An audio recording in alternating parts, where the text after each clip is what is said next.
The video showed her own face behind the steering wheel, raindrops on her cheeks, her hands shaking as she stepped out of the car. She had no memory of any of it. 13 hours earlier, Elena had stood in her kitchen with a chipped white ceramic mug, steam rising from the coffee she wouldn't drink, watching her husband's back as he scrolled through his phone. Elena's fingers gripped the mug tightly, her knuckles whitening against the ceramic. The chip on the rim caught her nail each time she tilted it slightly. A small, sharp sensation that anchored her to something physical, while her mind drifted somewhere distant and cold.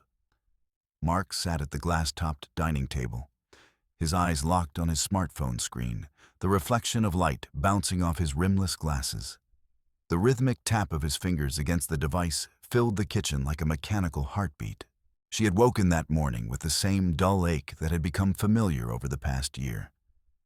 Not the ache of a specific argument or betrayal, but the deeper ache of presence without connection. Mark was there, in the kitchen, in the house, in the bed at night. But he was also impossibly far away. The distance had begun as something she could almost ignore.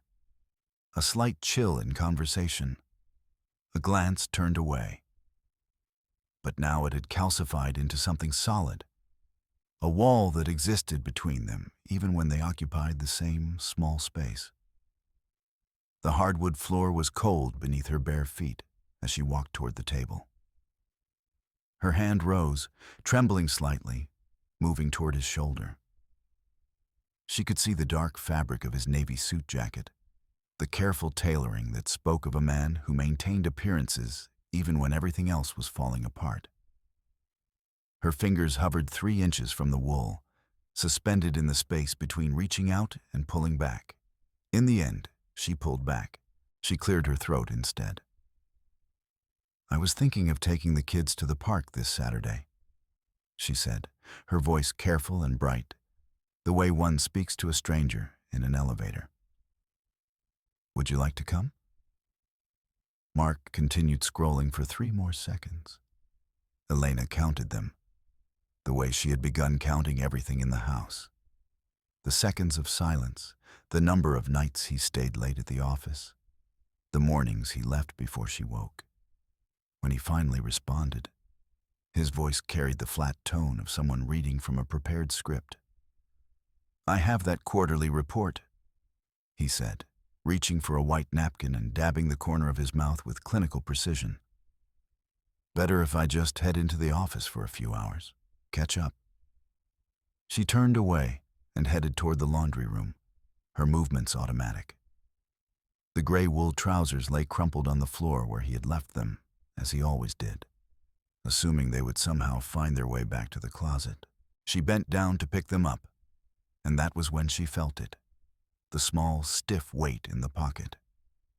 She pulled out a thin slip of thermal paper, the kind that receipts are printed on, already beginning to fade at the edges. Elena held it under the kitchen light. The velvet rose, florist. Yesterday, 4:30 p.m. 1 dozen long-stemmed red roses. Total, $85. She stared at the words, reading them again and again, as if they might rearrange themselves into something that made sense. No roses had appeared in this house yesterday. There were no roses on the dining room table, no roses in the bedroom, no roses anywhere. She looked toward the kitchen where Mark was still scrolling, and something in her chest began to crack. Elena rushed back into the hallway where Mark was putting on his wool overcoat. Her hand was shaking as she held out the receipt, the thermal paper already beginning to curl from the warmth of her palm. The words came out sharp, accusatory. "Who are the roses for, Mark? I didn't see any roses here last night." He froze. She watched the muscle in his jaw tighten as he slowly turned to face her. His expression was a mask of cold annoyance, the kind of look he gave to telemarketers and people who didn't understand his preferences at restaurants. "It was for a client, Elena," he said, his voice dropping into that tone of condescension that had become his default when speaking to her. "Don't make things up in your head. I'm late." He reached for his black leather briefcase on the oak console table, and something in Elena snapped. She stepped in front of the front door, blocking his exit. The door had stained glass panes that had been installed by the previous owners, patterns of blue and amber that caught the morning light. Now that light seemed to spotlight her desperation as she grabbed his coat sleeve, her fingers digging into the wool. "Tell me the truth," she said. Mark tried to brush her off, but she held on tight, her grip unyielding. She could feel the muscle beneath the fabric, the solid reality of his arm. And for a moment, it seemed like this small physical act might bridge the distance between them. Instead, Mark's patience evaporated entirely. He grabbed her wrists and forcefully pried them off his sleeve. The movement was quick and violent, his strength suddenly apparent in a way it hadn't been in months. He shoved her back against the doorframe, and her shoulder connected with the wood with a dull, heavy thud that seemed to echo through her bones. Elena found herself leaning against the frame, her breath coming in short gasps as Mark wrenched the door open. The cool morning air rushed in from outside. For a moment, she thought she saw something flicker across his face. Not anger, but something closer to desperation, a kind of animal panic. Then the door slammed shut behind him, a heavy wooden boom that left dust motes dancing in the light where he had just stood. Through the stained glass, she watched his silhouette move toward the car. The engine started. He was gone. She stood alone in the hallway, her shoulder throbbing where it had hit the frame. Her hand came up to touch the spot, and she realized she was crying. By 10 in the morning, Elena had showered away the traces of tears and made a decision. She walked toward Mark's office with the kind of determination that comes only when one has already crossed a line they swore they would never cross. The room smelled of stale tobacco and expensive leather. Mark's leather, his chair, his space. She had rarely spent time here, respecting the boundary he had drawn so clearly years ago. Now she pulled open the drawers of his mahogany desk with no hesitation. The first drawer held pens and notepads. The second contained folders of financial records. The third drawer was deeper, and Elena reached into it, her fingers brushing against the wood until she felt something metallic taped to the underside of the drawer itself. She peeled away the duct tape, and a small brass skeleton key fell onto the carpet with a muffled tink. Elena held it up to the light. It was an old key, the kind that belonged to antique locks. She looked at the bookshelves that lined Mark's office and found, on the highest shelf, a locked wooden box made of dark mahogany. The key slid into the lock with a satisfying click. Inside the box was a stack of yellowed letters tied with a faded ribbon and a single Polaroid photograph. Elena pulled the photo out with trembling hands. It showed a young man, Mark, unmistakably Mark, maybe 25 years old, standing with his arm around a woman.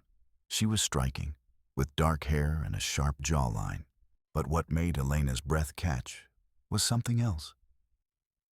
She had seen this woman before, just once, at a distance last week, getting out of a car near the grocery store. Elena had only glimpsed her for a moment, but there had been something familiar about her face that she couldn't place. Elena turned the photo over, handwritten on the back, in a script that definitely was not Mark's. "The daughter you never knew, 1999. The date, 1999. That was 24 years ago, before Elena had even met Mark. She looked at the woman's face again, really looked at it, and suddenly the resemblance to Mark became impossible to ignore. The same eye shape, the same jawline. This wasn't an affair with a mistress. This wasn't a secret romantic entanglement. This was something far more devastating and far more complicated. This was a child Mark had never acknowledged, a daughter he had been keeping hidden from everyone, including Elena, and he had been paying for roses to be sent to her, slipping money to her in cafe corners, maintaining a secret life that had nothing to do with romantic infidelity and everything to do with a truth so fundamental that it rewrote every conversation they had ever had.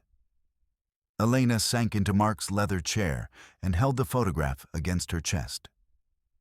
At 1 in the afternoon, Elena sat in her SUV across the street from a cafe called The Daily Grind. The November rain fell in a steady drizzle that made the windshield wipers work overtime, their rhythm hypnotic and mechanical.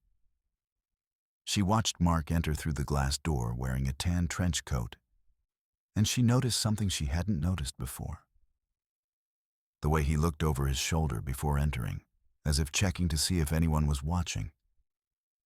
She got out of her car and pulled her hood up, her heart hammering against her ribs as she crossed the street. Rain soaked into her jeans and ran down the back of her neck in cold rivulets. She was so focused on the cafe entrance that she almost didn't see the tall man in a gray hoodie step out from between two parked cars. He grabbed her bicep and pulled her back hard, his fingers digging into her skin. Elena's first instinct was fear, a primal spike of adrenaline that made her reflexes sharp and immediate. She swung her heavy leather handbag at his head. The bag connected with his ear with a satisfying smack, and he grunted in pain, releasing her arm to cover his face. Elena turned to run, but he caught her jacket and dragged her toward the alley. The alley was narrow and dark, sheltered from the street by a brick wall that had been weathered to a dull reddish brown. Elena's survival instincts took over. She drove her knee up hard, connecting with soft tissue, and the man doubled over with a groan that was part pain, part rage. She stamped on his foot and shoved him hard against the brick wall. For a moment, he was stunned, his grip loosening just enough. Elena sprinted back toward the main street, her boots splashing through puddles, her breath coming in sharp gasps. She didn't go far. Instead of running, she stopped around the corner and peered back toward the cafe, trying to control her breathing, trying to make sense of what had just happened. Why would someone be following her? Who was the man in the gray hoodie? Elena pressed herself against the wet brick and looked toward the cafe window. Inside, at a corner table, Mark sat with a girl from the photograph. The one he was supposed to be meeting, apparently. The one he had been protecting with his secrecy and his distance and his emotional walls. The girl was in her early 20s, wearing a dark jacket over a burgundy sweater. She had Mark's eyes, Elena realized with another jolt to her chest. She had his exact same eye shape and jawline. Mark slid a thick white envelope across the table. Elena could see his face from this angle. Stressed, veins bulging in his neck, lines of worry etched deep around his mouth. The girl looked at the envelope with what could only be described as disdain. She didn't touch it. Her lips moved, and even through the glass and the rain and the distance, Elena could see anger in every line of her body. Then the girl stood up. Her chair screeched against the floor. Elena heard it even from outside. The girl threw a handful of sugar packets at Mark, her face twisted with fury. Mark flinched and lowered his head, and Elena realized something that made her stomach drop. He was frightened of her. Not angry, not disappointed, but genuinely frightened. That night, Elena lay in bed next to Mark's sleeping form. His snoring was soft and rhythmic, almost innocent. The bedroom was dark except for the faint glow of the digital clock on the nightstand. 11:47 p.m. He looked peaceful, his features softened by sleep. She realized that the distance, the emotional wall, the way he had withdrawn from her and the children, it wasn't guilt over an affair or even shame over a secret child. It was something far more serious. It was the weight of a secret so dark and so dangerous that it had crushed him completely. She placed the phone carefully back in the drawer and pulled her hand away slowly, as if moving too quickly might wake him, might shatter the fragile illusion that he was still the man she had married. A branch scraped against the bedroom window, and Elena turned away from her husband and stared into the darkness. At 2 in the morning, Elena crept down the basement stairs. The darkness here was deeper, more absolute. She carried a flashlight, and its beam cut through the gloom like a knife, illuminating dust motes that drifted lazily through the stale air. The basement of their suburban home smelled like concrete and old cardboard and something else. The metallic tang of tools and machinery. She found what she was looking for in a box labeled Old Electronics. The USB drive was hidden in an old cassette case, a relic from Mark's college years. Elena held it in her palm, this small plastic rectangle that apparently held the key to everything: the accident, the blackmail, the roses, the secret meetings in cafes. That was when the flashlight went out. For a moment, there was only darkness and the sound of Elena's own heartbeat in her ears. Then she heard it, a footstep on the concrete floor, slow and deliberate, and then a hand wrapped around her throat from behind, massive and brutal, cutting off her ability to scream. Elena was slammed against the basement's central support beam, the impact driving the air from her lungs. The man! She knew immediately it was the man from the street, the man in the gray hoodie, pressed his body against her back, trapping her. Elena's survival instincts kicked in. She bit down hard on the hand covering her mouth. He yelled in pain and loosened his grip just enough for her to twist away.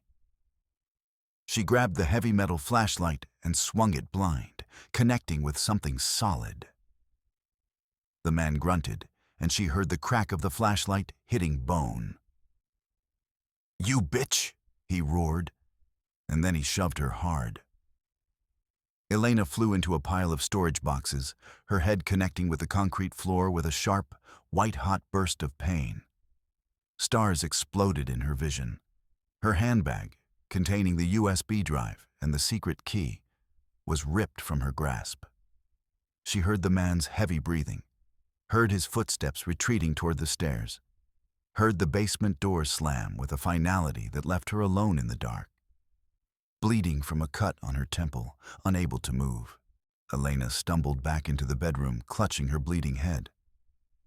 Mark was sitting on the edge of the bed, with his head in his hands. When he looked up at her, his face was filled with such absolute despair that, for a moment, Elena couldn't comprehend what she was seeing. He tried to help her, reaching for her arm, but she pushed him away. She had trusted him. She had married him. And now her head was bleeding, and there was a man who knew about the USB drive, and everything was falling apart. Mark collapsed back onto the bed. He held up another Polaroid, one he must have been holding the entire time Elena was in the basement. It showed the girl and the man in the gray hoodie, both smiling at the camera.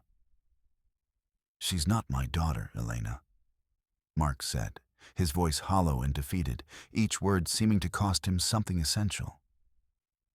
"She's the daughter of the man I supposedly hit. But it was a setup. They've been draining me for months." Elena stared at him, trying to process what he was saying. The roses weren't for his daughter. The meetings weren't reconciliation. The blackmail wasn't punishment for infidelity. It was extortion. It was a calculated crime. Then Elena looked toward the closet. The door was slightly ajar, and visible in the sliver of darkness was the gray fabric of a hoodie. Her stomach clenched with a terror so primal that her vision began to narrow. The man stepped out of the closet. He was holding a small black handgun. The barrel pointed directly at Mark's chest. His nose was bleeding from the basement struggle, and his eyes had the glassy, desperate look of someone who had already crossed too many lines to turn back now. "You should have just kept paying, Mark." the man said, his voice snarling and vicious. "Now the video goes to the cops, and you two go to the morgue." Elena and Mark were forced to sit on the floor with their backs against the bed. The man dumped Elena's jewelry box onto the carpet, his fingers scattering gold necklaces and emerald rings and pearl earrings across the hardwood floor. Elena watched as an emerald ring rolled across the wood, disappearing under the dresser. "Please," Mark said, and Elena heard something break in his voice. The man ignored him, too focused on cataloging whatever value Elena possessed. She tried not to move, tried not to breathe too loudly, tried to become invisible. Then Elena reached behind her and grabbed the heavy brass lamp from the nightstand. She didn't swing it, she threw it, hurling it with all the strength she possessed toward the window behind the man. The glass exploded in a shower of shards that caught the moonlight and reflected it like 1,000 falling stars. The stranger reacted instinctively, turning toward the sound, and in that moment of distraction, Mark lunged. He tackled the man at the knees, and they both went down hard. The gun skid across the hardwood floor and disappeared into the open closet. Elena didn't hesitate. She grabbed a heavy porcelain vase from the dresser and brought it down as hard as she could over the stranger's head. The vase exploded into fragments. Water and the stems of dead flowers spilled across the rug, and the man went limp, his body collapsing against the hardwood with a heavy, final-sounding thud. The man was tied up with Mark's silk ties, his wrists bound together behind his back, his ankles secured to the bedpost. He was still unconscious, blood trickling from the wound on his head. Elena sat at the small vanity and opened the laptop. Her hands were shaking as she plugged in the USB drive she had recovered from the man's pocket during the struggle. The drive was scratched and worn, and for a moment she thought it might not work. Then the computer beeped, and a file appeared on the screen. 2023 accident full. She played it. The video showed a dark road at night. Rain fell steadily, visible in the headlights of a car. A person was walking across the street, moving slowly, as if they didn't care about the weather or the danger. Then a car, Elena's car, she recognized it immediately, swerved hard. There was the sickening sound of impact. The car stopped. A door opened. The driver stepped out into the rain, and the camera zoomed in on their face. It was Elena. She had no memory of this. None. Her mind was blank where this moment should have been. She watched herself on screen, her hands shaking, her face terrified, looking at the person she had hit.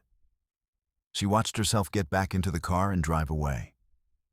Mark stood beside her, watching the screen. When the video ended, he looked at her with an expression that contained the weight of the entire world. "You were in shock that night," he said, his voice barely above a whisper, thick with a grief so profound it seemed to fill the room. "You forgot it all. I couldn't let them take you away." He took her hand, and Elena realized that the distance that had existed between them for the past year hadn't been a gulf of infidelity or resentment.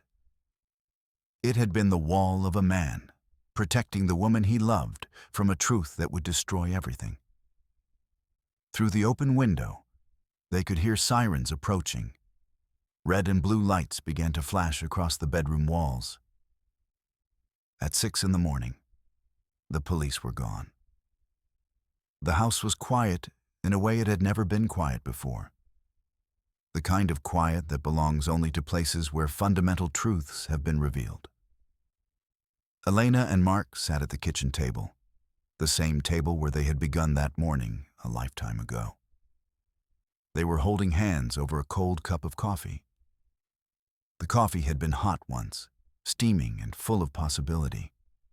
Now it was gray and cold, a metaphor for something neither of them wanted to acknowledge. The morning sun came through the kitchen windows, harsh and unforgiving. It illuminated the dust on the granite countertop, and the lines around their eyes and the rings on their fingers. Elena picked up the chipped white mug. She looked at the chip on the rim, the place where the ceramic had broken, the place where the object had become imperfect. She poured the cold coffee into the sink and watched it disappear, swallowing down into the darkness below. She turned to face Mark, and for the first time in a year, she really saw him. She saw the exhaustion in his features, the way his shoulders were curved inward as if he was trying to make himself smaller. She saw the depth of wrinkles around his eyes that had appeared over the months of his terrible burden.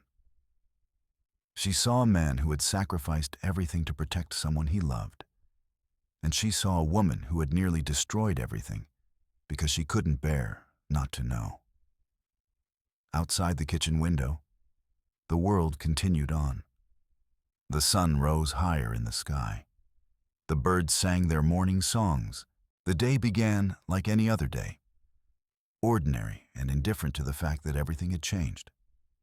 They sat in silence, their hands intertwined, and waited.